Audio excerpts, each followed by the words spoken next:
मैं बेईमान नहीं हूँ, मैं बागी हूँ, बागी। राष्ट्र प्रथम पार्टी बाद में। चैनल के माध्यम से कह सकता हूँ जी बिल्कुल आर्टिकल 370 हटाए जाने के विरोध जी जिन राजनीतिक दलों ने किया, जी। जिन लोगों ने किया, वो हिंदुस्तानी नहीं हो सकते। नमस्कार तरुण मित्रों, मैं लक्ष्मण कुमार अपने यूट्यूब चैनल जौनपुर वाला में आप सभी का एक बार फिर स्वागत करता हूं। दोस्तों, आज हमारे सामने बहुत ही अजीब शख्सियत हैं, महाराष्ट्र के पूर्व गृह मंत्री रह चुके हैं। आइए सर से रूबरू करवाते हैं। और हाल फिलहाल में इनको जो है भाजपा से जौनपुर से टिकट मिली है सांसदी का, तो एक एक करके मुद्दे पर चर्चा करेंगे सर से। तो सबसे पहले सर प्रणाम आपको। आपने तो जौनपुर वाला चैनल के साथ बात कर रहा है। आपके चैनल को, आपके व्यूअर को, सबको वंदे मातरम। धन्यवाद सर, बहुत बहुत आभार आपका, आपने इतना समय दिया। अभी दोस्तों सुपर ओवर का समय है, क्योंकि 2020 खत्म हो चुका है और सर के बाद बहुत ही कम वक्त है। इतना समय वक्त दिया, इसके प्रति सर एक बार पुनः आभार प्रकट करता हूँ, आपको प्रणाम करता हूँ। धन्यवाद सर। शुरू से बताइए सर, आपने कैसे राजनीति का कदम रखा सर? वो शुरू से पूछोगे 10 मिनट से नहीं खत्म होगा। मुंबई गए, नौकरी किया, नौकरी करने के बाद किसी बड़े नेता से मुलाकात हो गई। धीरे धीरे वहाँ पार्टी में, कांग्रेस पार्टी में, युवा कांग्रेस, फिर ये वो, फिर MLC बना, 94 फिर 99 में MLA बना, फिर 2004 में MLA बना, फिर 2009 में MLA बना, 99-2000 वहाँ का स्टेट होम मिनिस्टर रहा। और तो सर, अगर इस पूरे लंबे को अगर राजनीतिक सफर देखा जाए, अब वर्तमान समय देखते हैं, तो कैसा लगता है सर अनुभव? बहुत ही लगता है। एक तरफ राष्ट्रीयता है, दूसरी तरफ राजनीति है। राष्ट्रीयता के साथ राजनीति नहीं होनी चाहिए, राष्ट्र प्रथम पार्टी बाद में। और कांग्रेस छोड़ने का कारण आप सबको पता है कि जब आर्टिकल 370 और 35 अनुच्छेद ये हटाया गया, तो मुझे लगा कि ये तो मतलब उसका विरोध कर रहे थे। उससे रहा नहीं गया, मैंने प्रधानमंत्री उनको बधाई दे डाली। पार्टी ने कहा कि आपको 100 कॉल नोटिस जाएगी। मैंने कहा 100 कॉल मैं त्याग पत्र देता हूँ। 2-3 चीज़ें मुझे बहुत परेशान करती है। एक तो भगवान राम के मंदिर को लेकर के जब कपिल सिब्बल साहब कोर्ट में जाते हैं और कहते हैं कि 4 महीने का वक्त दे दो, जी, मतलब जो भावना थी, जो भूमिका थी, विरुद्ध थी कांग्रेस पार्टी की। जी, लेकिन चूंकि वो कांग्रेस पार्टी में था जी, और कभी कभी होता है कि वो पार्टी के हिसाब चलना पड़ता है। जी बिल्कुल। लेकिन वो आर्टिकल 370 में जब कांग्रेस ने विरोध किया, तब मैं उससे बहुत आहत हुआ। जी, और मैं आज आपके चैनल के माध्यम से कह सकता हूँ जी बिल्कुल। कि आर्टिकल 370 हटाए जाने के विरोध जी, जिन राजनीतिक दलों ने किया, जी, जिन लोगों ने किया, वो हिंदुस्तानी नहीं हो सकते, भारतीय नहीं है। अगर भारतीय होते तो 370 आर्टिकल का विरोध नहीं करते। बहुत बहुत धन्यवाद सर। आप दोस्तों एक चीज सीख सकते हैं सर से, कि सर के सामने राष्ट्र पहले है और फिर जो है पार्टी बाद में है। और दूसरा सर मुद्दा है, आप जौनपुर से निकले सर महाराष्ट्र, कितनी कठिन परिस्थितियों का आपको सामना करना पड़ा उस समय? देखो, यहाँ से जो भी जाता है परिश्रम लेके जाता है। जी, कभी कभी भाड़ा भी उधार लेके जाता है, ट्रेन का नहीं होता। जी बिल्कुल बिल्कुल। उस परिस्थितियों में जाते हैं लोग, तो सभी परिश्रमी, सभी संघर्ष करते हैं। एक समय था कि मुंबई में उत्तर भारतीय समाज कोयला, दूध, तबेला, जी, इतने घुटने भर गोबर में लोग गोबर हटाना, भैंस का दूध निकालना।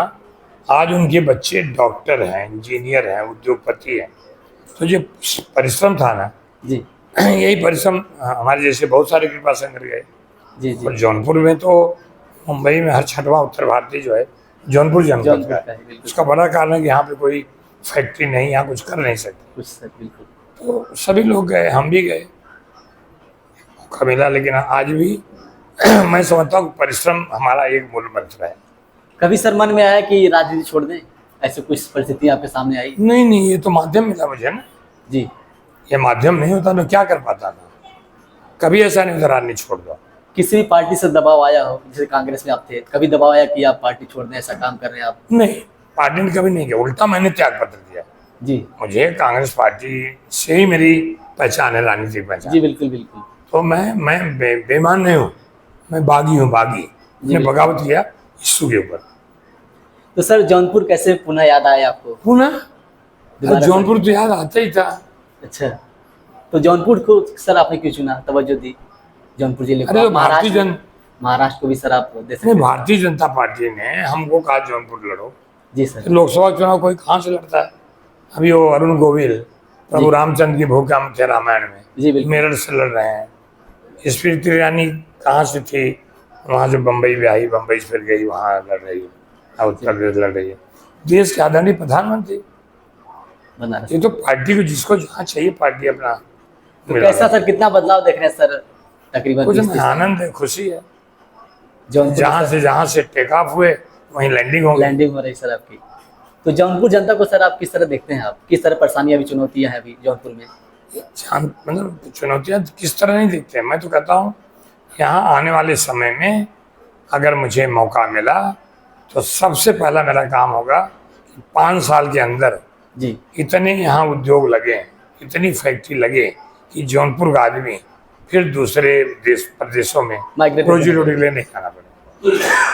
ये तो बात सही सर। सर यहाँ पर एरोप्लेन के लिए बात हुई, चल रही थी लैंडिंग के लिए, कुछ लैंडिंग के लिए सर बाबतपुर बना है, वैसे हवाई अड्डा यहाँ पे बनाने की प्रयास किया जा रहा है सर कुछ? हवाई अड्डा तो बनारस से 35 किलोमीटर है। जी बाबतपुर यहाँ से। हाँ, जब फैक्ट्री उद्योग हो जाएगी तो अपने आप मतलब देखा जाएगा। आज हवाई अड्डे की जरूरत, आज जरूरी है कि हवाई अड्डे से उतरने वाले लोग फैक्ट्री में जाएंगे। हवाई अड्डे से उतरने लोग जो हैं वो अपना कहीं से पूरे देश से लोग नौकरी मिले। मैं तो कहता पूरे देश को नौकरी जौनपुर दे। एक सर आम जनता, अगर एक व्यक्ति अगर राजनीति तरफ जाता है तो समाज, परिवार, काफी लोगों का विरोध सामना करना पड़ता है। आपने ऐसा कुछ फेस किया? क्यों इस पे जाना चाहिए? नेगेटिव सोच क्यों रखनी चाहिए? इससे सर मुझे भेजा चुनाव लड़ने के जी। लिए, चुनाव लड़ूंगा, मैं बीजेपी की बात करूंगा, पॉजिटिव बात करूंगा। जी सर। जो विरोध में है उनको नेगेटिव बात करनी है। हमारे पास तो उपलब्धियां हैं, हमारे पास तो मतलब ये लाभार्थी हैं। हमारे पास ऐसे 2014 के पहले का भारत और 2014 के बाद का भारत, 10 साल। 2017 के पहले के उत्तर प्रदेश, 2017 के बाद हमको यही याद दिलाना पड़ता है ना। जी, बहुत चीज़ें भूल जाती है तो याद दिलाना पड़ता है, कई बार दिलाना पड़ता है कि बिजलियाँ जो जल रही ना, कहाँ से मतलब बिजली कितना मिलत रहा तो है। नहीं तो बात वही समय तो ऐसा रहा जी कि चिन्हित जिला में बिजली मिले, जी बिल्कुल सर। सफेई में, मैनपुरी में, इसी से कुछ जिले थे चिन्हित बिल्कुल बिल्कुल जहाँ मिलता था। हमारे यहाँ के दावे जो 2 घंटा, 3 घंटा, 4 घंटा। जी सर। तो सड़कों में गड्ढे होते हैं, यहाँ तो गड्ढों में सड़क ढूंढना पड़ता था। लेकिन सर काफी सुधार हो गया है। एक सर प्रश्न मेरा, दूसरा योगी आदित्यनाथ जी को कितना साधुवाद दो। लोग फैक्ट्री लगाने के लिए उद्योगपति डरते थे, लेकिन हाँ सर, यूपी में काफी इन्वेस्टमेंट हो रहा है सर। वहाँ जमीन लिया, हमको इतना दो, फैक्ट्री डाला, हमको इतना दो, फैक्ट्री में हमारा आदमी रखो। तो बेचारा कोई फैक्ट्री लगाए आए क्यों? आज अपराध मुक्त है। आपकी निगाह में कोई ऐसा बदमाश बच्चा हो तो बताइएगा, फिर करेंगे मुख्यमंत्री सब पे। एक सर आम जनता विधायक हो, सांसद हो या पुलिस के पास आने से सर डरती है, इसके बारे में सर आपका क्या कहना है? मुझे नहीं लगता, मेरे पास मैं मंत्री विधायक बल्ले राज्य से तब से वो मेरे पास आने में किसी को डर तो नहीं लगता। जैसे सर लोग अपनी भाव को, जो उनके साथ घटना होती है, उसको व्यक्त नहीं कर पाते सर। ऐसा नहीं कि लोग क्या हुए, भाव नहीं होता तो कहाँ से? एक एटीट्यूड सर उनके अंदर नहीं रहता कि मतलब वो अपनी समस्याओं को निराकरण करने आपके पास आ सके। नहीं, अब तो प्रधान को इतना पावर मिल गया है, प्रधान बात कर सकता है। कहाँ पहले था? पहले बताइए, प्रधान को कोई पावर था? सर एक मेरा निवेदन है कि 2024 चुनाव लेके आपकी क्या रणनीति है? मेरी रणनीति है, जो रणनीति भारतीय जनता पार्टी की है। जी मैं तो सिपाही हूँ, नुमाइंदा। जी देश चाहता है नरेंद्र मोदी फिर से प्रधानमंत्री बने। जी जी और उन्होंने कहा ना कि 2024 का भारत जो है अलग होगा। क्या होगा? आत्मनिर्भर भारत होगा।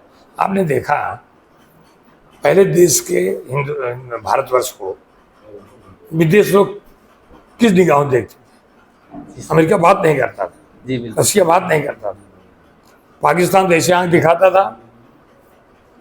लेकिन सर सब लेकिन आज एक झटका दिया। जी बिल्कुल पुलवामा में हमारे सीआरपीएफ के जवान मारे गए, जी बिल्कुल। और उसके बाद प्रधानमंत्री ने हमारे देश के सम्मानित जाबाज सैनिकों को कहा कि जितने आतंकवादी वो हैं नष्ट करो।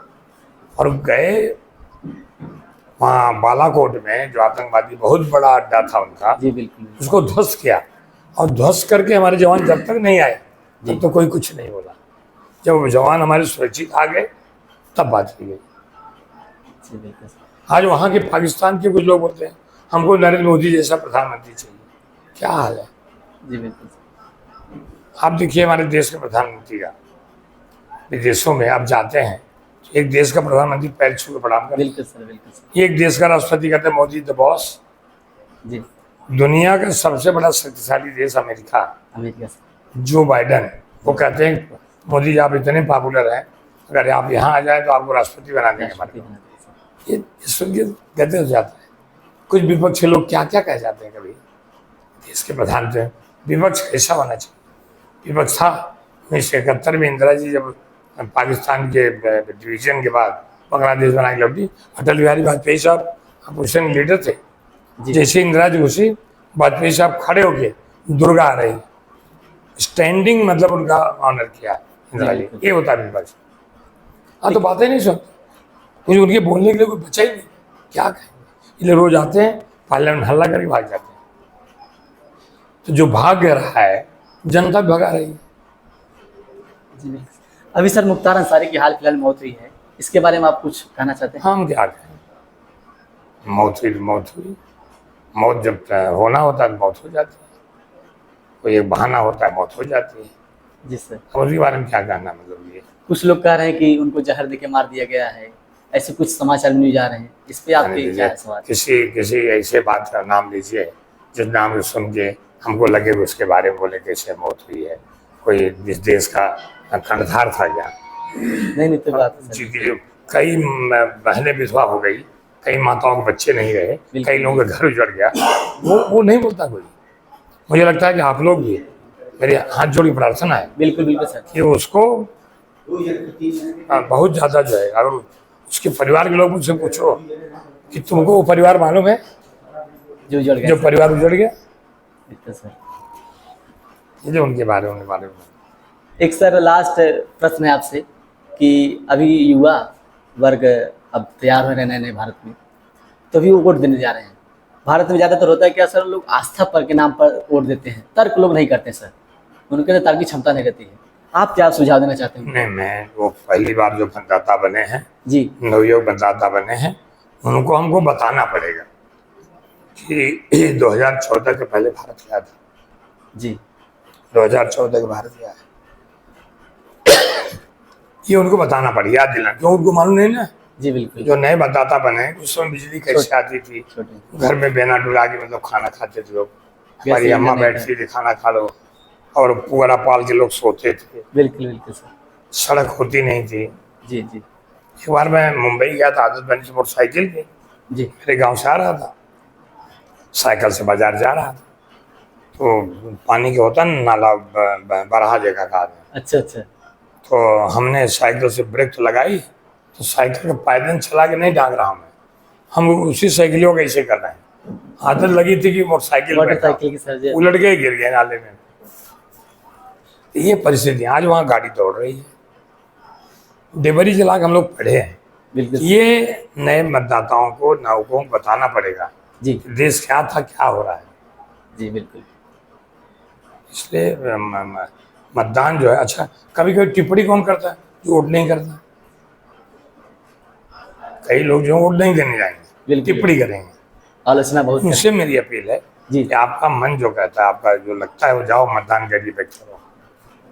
जी बहुत बहुत धन्यवाद सर, आपने इतना कीमती समय दिया। एक अंतिम हिदायत कुछ सर आप देना चाहते हैं भारत देशवासियों को या ग्रामवासियों को या स्पेशली जौनपुर वालों को, कुछ आप कहना चाहते हैं? कुछ नहीं, जौनपुर वाले, मैं भी जौनपुर वाला ही हूँ। बिल्कुल। घर के परिवार से क्या कहना, माँ बाप से कुछ कहना पड़ता है। जी बिल्कुल। माँ बाप मेरी मतलब इसको ये करें, और हम माँ बाप के साथ, परिवार के साथ रहते हैं। जौनपुर बड़ा अलग शहर है, आप भी तो जौनपुर ही हैं। बिल्कुल मतलब देश में सबसे ज्यादा प्रशासनिक सेवा देने वाला जौनपुर का है। बिल्कुल सर। देश में एक समय जौनपुर राजधानी हुआ करती थी, यमदग्नि ऋषि की धरती है। जी बिल्कुल। क्या इतिहास है जौनपुर का। जी बिल्कुल सर। अभी वो कुछ लोगों ने मतलब राजनीति जाके बिगाड़ा है ना, ये बांटा, ये बांटा, उनको बांटा, कुछ बांटे से छोड़ा, धरती बांटी, सागर बांटा, नदियां बांटी, सब कुछ बचा। अरे तो भगवान के यहाँ भी जब समय देखते हैं ना, वो रामायण चौपाई है कि जब जब हो धर्म की बात हानि, बाढ़ है असुर अधम भगा, अभिमानी। तो जब ये होता है ना तब भगवान करते हैं। भगवान ने ये नरेंद्र मोदी के रूप में एक दैविक शक्ति दिया। जी सर। भाई जब उन्होंने कहा कि 2014 में आए थे, इसी सवाल पूछा गया जी कि आप बनारस क्यों आए हैं, तो उन्होंने कहा था न तो मैं यहाँ आया हूँ न मुझे किसी ने भेजा है, मुझे गंगा माँ ने बुलाया। तब लोग कहते थे कि ये तो जुमला है। हम सब लोग जाते थे वहाँ, गंगा स्नान करते थे, प्लास्टिक की लोटियों में जल भरते थे और जलाभिषेक करने के लिए जाते थे। 1.5-2 किलोमीटर की गलियों में घूमते घूमते जल भी गिर जाता, लोटियाँ भी गिर जाती थी। जी बिल्कुल। आज मालूम पड़ा गंगा माँ ने क्यों बुलाया। अहिल्याबाई होलकर के बाद किसी को अगर बाबा विश्वनाथ के नगरी में गंगा माँ ने बुलाया तो नरेंद्र मोदी बुलाया, जाइए सीधा गंगा माँ में डुबकी लइए, ले जाके जलाभिषेक करिए। सर अगर आप चुनाव जीतते हैं तो इसके बारे में आप कुछ हमारा सोच बड़ा कि उद्योग यहाँ लाए हैं, वो क्यों नहीं आ सकते। जौनपुर की जमीन जितनी फर्टाइल है। जी बिल्कुल सर। मतलब आज भी यहाँ मूली आदमी की साइज की मूली होती है, बिल्कुल बिल्कुल, उसका स्वाद नहीं बदलता है। जी बिल्कुल। हमने आदरणीय प्रधानमंत्री से कहा और उसकी तैयारी हो रही। वाराणसी में कार्गो जिस दिन शुरू हो जाएगा जी, ये शारजाह, दुबई और कई मतलब अरब कंट्री सर। ये जो सब्जियां ना मुंबई में थाना, पालघर, नासिक, पूना, जी इन यहाँ के किसानों के आधा एकड़ जमीन है कि और भी मतलब 2-4 बिस्सा भी होगी, उसमें साग पैदा करते हैं, फूल पैदा करते हैं, सारा उनका सब जल जाता है, एक्सपोर्ट हो जाता है। 15 दिन उनके पैसे आ जाते हैं। आधा एकड़ का काश्तकार जमीन जो है उसका पैसा आते हैं, शाम को कड़क टोपी लगाता है और साइकिल बैठता है, जाता है बाजार पे और बासमती चावल ही खाता है। तो जौनपुर जिस दिन उत्पादन की कीमत मिलेगी। जी बिल्कुल सर।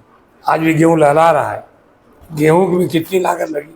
अब गेहूँ आवे बेचे तो खाद वाले पैसा चुकावे, जी बिल्कुल सर। पुराने किसे कर दे उसको चुकावे और अपने घर खाने के लिए रखे, तो कहाँ से आएगा, कैसे बच्चों को पढ़ाएं, कैसे घर पे। ये तो मुंबई गए हैं लोग जी, मैं तो कहता हूँ मुंबई का अगर पैसा कमा के नहीं देते लोग तो घर में कभी बच्चों की शादी तकलीफ हो जाती है, पढ़ नहीं पाते, विकास नहीं पाते। इसलिए जौनपुर को उद्योग चाहिए, जौनपुर रोजी रोटी चाहिए। जौनपुर जैसा टैलेंट मेरी निगाह में, इसलिए नहीं मैं जौनपुर हूँ, जौनपुर जैसा टैलेंट नहीं है। आप इतिहास बता देखिए, चाहे वो वैज्ञानिक हो, चाहे इंजीनियर हो, चाहे वो बहुत सारे जगह विदेशों में, अमेरिका में बहुत लोग हैं, जौनपुर से तो टैलेंट बहुत है। लेकिन टैलेंट क्या करें, आबादी बड़ी है, जी बिल्कुल सर। फैक्ट्री एक भी नहीं है। लोग माइग्रेट आपको बता दूंगा, मैंने एम्स के लिए जब गया जी, यही रेलवे स्टेशन के लिए जब बात की, ये चुनाव ये हो गया, 350 करोड़ गवर्नमेंट ने सैंक्शन किया है कि रेलवे स्टेशन अयोध्या जैसे रेलवे स्टेशन हो, यहाँ यार्ड बने, गाड़ी रुकेगी। जी सर। मतलब बहुत चीज़। अब हम किसी से एक जगह पूछे, हमने कहा कि पिछले जो सांसद था जी, उसका नाम क्या है, पहली बार नाम कोई नहीं बताया, ये बताया कि नाम है, उसको जानते हो, देखा है, ये एक भी आदमी नहीं बोला देखा, काम तो छोड़ दो। तो कभी कभी दुर्भाग्य है, एक सांसद चुना जाता है, कम से कम पार्टी पॉलिटिक्स बाद में कर लेता। अगर सर जनता आपको चुनती है तो किस तरह आप जौनपुर को बदलना चाहते हैं? जौनपुर को मैं चाहूँगा कि हिंदुस्तान के जितने शहर हैं जी, सबसे अच्छा सुंदर हमारा जौनपुर हो। बहुत बहुत धन्यवाद सर। तो दोस्तों बहुत बहुत धन्यवाद सर, आपने इतना समय दिया। हालांकि समय बहुत कम है, समय का तकाजा है सर को, अभी कई रैलियाँ करनी है, तो सर आपने इतना समय दिया, बहुत बहुत आभार प्रकट करता हूँ। तो नमस्कार दोस्तों, मिलते हैं अगले वीडियो में। जय गाँव, जय जौनपुर, जय भारत। धन्यवाद sir, thank you so much.